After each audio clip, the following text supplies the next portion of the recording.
What's up, guys? Good, good. Hey, what's up?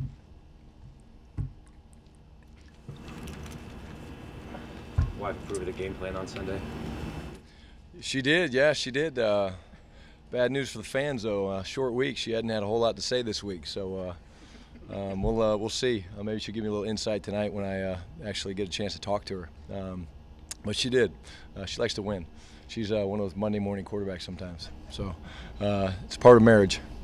How'd that go, by the way? Everything all right? Oh, yeah, everything's good. Oh, yeah, yeah. I think the fact that's why I love her. That was really important, right? That's why I love her, you know? Yeah, she didn't see the eye roll as I was walking away. Like, no, it was good. She had fun with it. It's all true, by the way, so.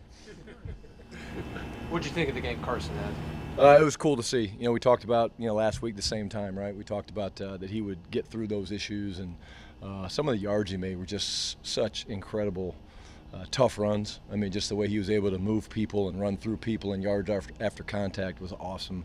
And you saw him, all right? He was aware of the ball. I mean, even when he was delivering blows and hitting people with his shoulder, running over them, he had the ball, high and tight, and it was great to see him. Not surprising that he did it. It's what we expect from Chris, and we knew it would happen sooner or later. The spin moves in the backfield, the leaps over guys.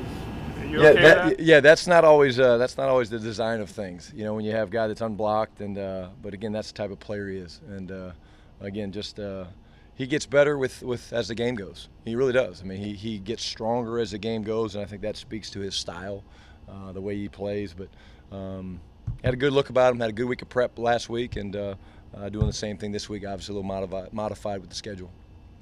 You guys threw a lot early in the first couple of series of that game. Did it just kind of work out that way, or was that something you wanted to do? Yeah, I mean, everything's a game plan. We go into a game and we look at how the team's going to play us, and there's different things we're looking for and certain types of things we want to find out about the defense. That was just one of those things. Each week is different. We talk about evolving, and certainly that's things that we can do. And Russ has shown an ability to get us off to good starts doing that. So been good to see him get going, and then we get going a little bit, and we were able to finish. The drive at the end of the game was really cool. I was really proud about that. We overcame a couple things, but just again, 15 plays, whatever it was. It was a really cool drive to be a part of, and they were throwing everything that they had at us. I mean, it was cover zero, and they were blitzing everybody, and it was cool to see CJ get in there and score that touchdown.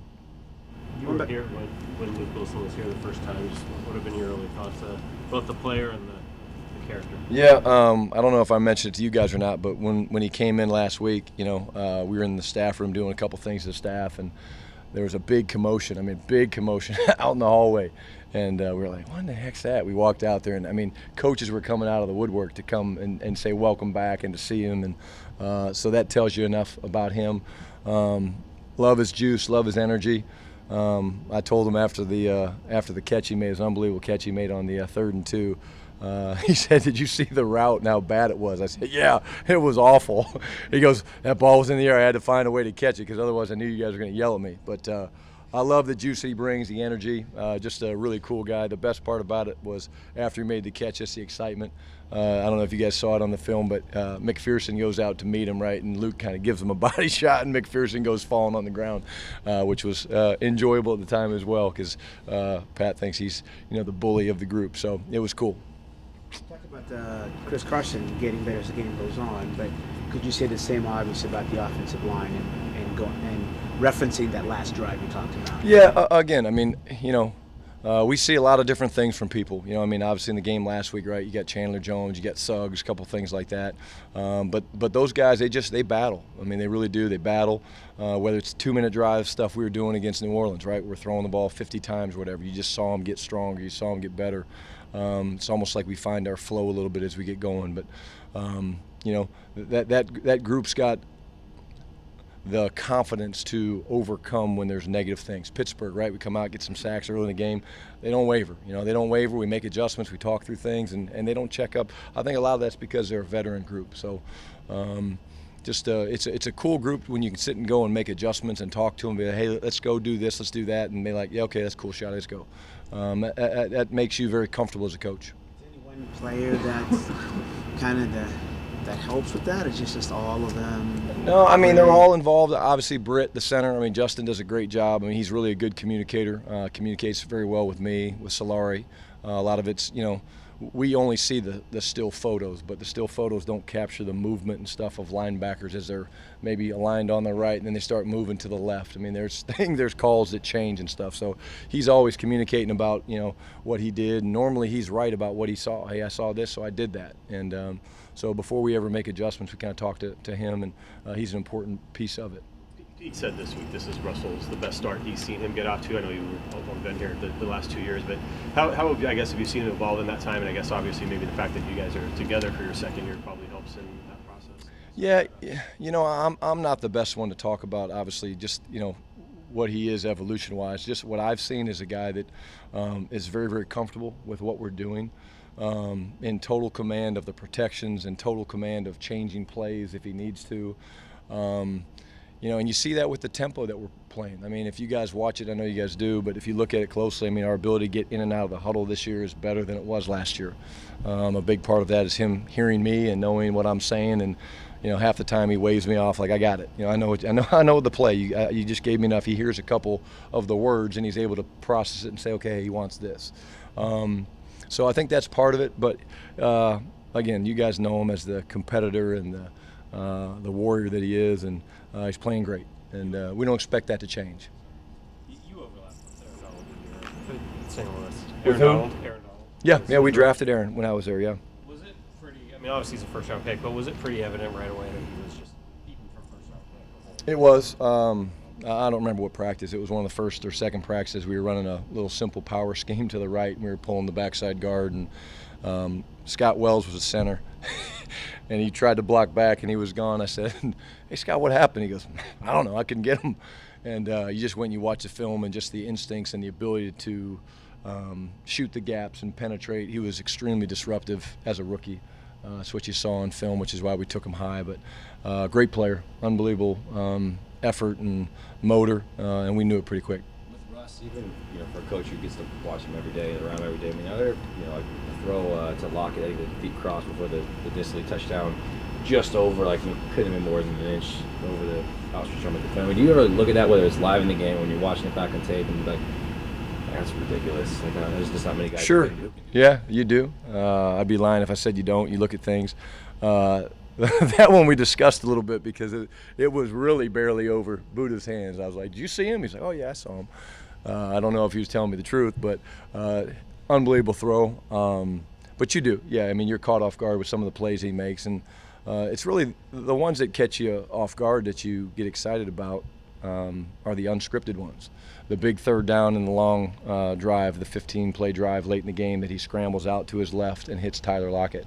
I mean, you don't coach that. I mean, I don't coach that. Dave doesn't coach that. I mean, that's just his ability to make plays and move around and improvise. And, we like to say, Tater would say this last year, when he makes plays like that, then the next week you go and you do those drills, and you can say, oh, yeah, we drill that, just because you're like, yeah, now I can claim that we drill that. But you don't. I mean, that's what you love about Tater. But those are the things that you look at it, and we appreciate it on game day. Like, you see it, and you're like, whoa. But then when you go back and you watch it on film, that's when you really are like, that was pretty cool.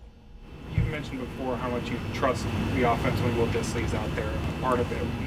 When did that switch for you? When did you okay, this is a guy that can play, I can rely on him and all these things. When did that kind of sink in for you? Was it last year as a rookie, or was it over this offseason? Honestly, Denver. I mean, just the way he came out in that first game, I mean, he didn't play like a rookie. He didn't act like a rookie. He was so comfortable. He was so confident. You knew that he belonged.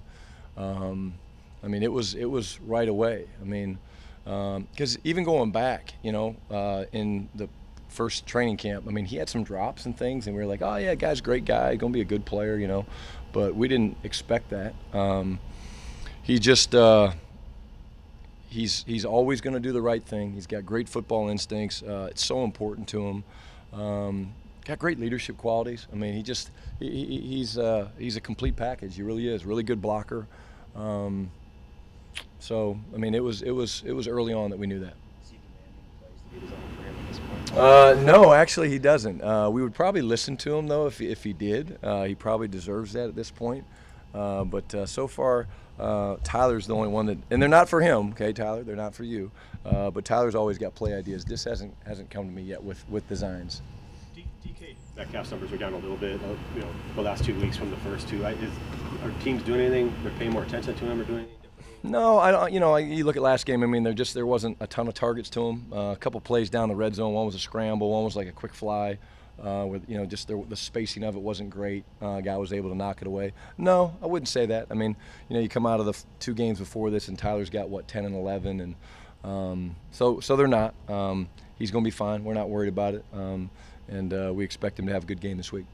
Is Tyler bringing you hand drawings of plays? He always he has a notebook that he'll show me from time to time. Reminds me of Waterboy, right, where the guy's got a secret playbook that he kind of holds close to the vest, and he's got his plays, and I think he waits when I'm in a good mood, and when I'm in a good mood, he's like, "Hey, Shotty, I want to show you something," and he'll show me it. And honestly, I'm not just saying this.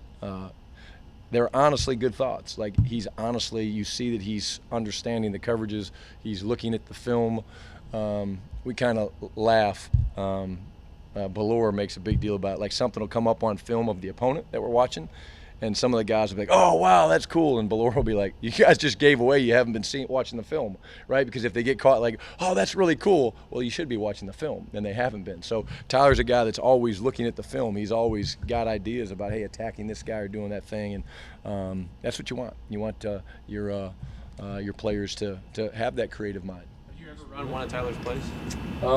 Variations, yes. Yeah, a concept that kind of he brought to us, yes, we added a couple things to it, but it was, for the most part, it was his play. Yeah, it did. I can't remember the game, but it did win, or it did work. On Tyler, how have you seen him grow as a leader in the first few games of the season? Any particular ways that jump out? Or Again, I would say the first thing that jumps out at me is just his communication with me on game day. The way we kind of sit. We sit away from the offense, Russ and I, and the quarterback, Gino, and Tyler sits over there from time to time. But just how comfortable he is coming over to me. And again, I've always said this, and I believe this: the players have the best vantage point of exactly what's going on the field. And he'll come over and he'll speak to, hey, when I'm in here, here's the way that they're playing me. They're doing this, or hey, what about this thought? And it's just, I think he's very, very confident and comfortable that I respect him, we respect his thoughts, and that he's going to say things, and not that we're going to run every play that he wants us to run or take every suggestion, but if Tyler says something, we're going to listen to it, we'll talk through it and see if it makes sense, and that would be the number one thing. But again, just so poised. I mean, I think that's why he and Russ get along so well. They're both just so poised and even keeled, and again, he's having a great year so far. How much smaller, if any, is a game plan for a Thursday night? Just with the time you have to get it, how much more condensed does it have to be, or are you able to basically get there by the time you get there? You get there. It is rough. I mean, it's rough. It's the first couple of days are hard. You get back and you go to work and you do some things, and then you get a head start and you go home, get a couple hours sleep. But you get there, and it's always here's what's different. What's different is you're always evolving, kind of even up to game time. Like, there'll even be things that Thursday morning we'll talk through and be like, hey guys, now look, we didn't really get this covered, but are we good with this? And of course, more times than not, they're like, yeah, we're good with that. If they say no, then of course you don't do it. But you always get there. It's demanding. One of the things I love about it is, I mean, it truly is that foxhole mentality with the staff. I mean, it's long hours and, long hours, late nights, early mornings, but it does build chemistry and unity with the staff. And I mean, we were doing some things last night, just game plan wise, and we were going back and forth on different things, and then we broke, and then we had to get back together to discuss it. And it's not for the faint of heart, but you feel good when the plan's done. That's going to be something that the guys are going to feel good about, that they're comfortable with. Brian, how do you alter the approach when you face a defense that has so many veterans that have been successful and have been given the freedom to ad-lib on defense? Yeah, again, I think when you look at it, I mean, that is the group, the addition of Clay, the addition of Weddle, to go along with the guys like, Aaron and Fowler and those guys. I mean, just, we have our plan. We look at them. We obviously know them a little bit, but we're always going to try to do things that we do well, that we feel good about. Because we have veteran players too. We have experienced players too. But I have a ton of respect for that defense. The front seven is really, really good. The problems that they create, the two corners are really a good tandem. Weddle was a nice pickup for them. And then, of course, Wade coached with us in San Diego many, many years ago. So, I mean, if there's a better D coordinator than him, you know, I haven't gone up against many of them. So a lot of respect for him. The cool thing is when you go against a team like this that you know a little bit, it does help you on a short week as opposed to, like if we were playing Pittsburgh on a short week, that would have been a little harder because we hadn't played them in a while. This week it makes it a little bit easier because you do have the experience of playing them twice last year and knowing they're in your division. Anything else? Thanks, Coach. Good. Thanks, guys.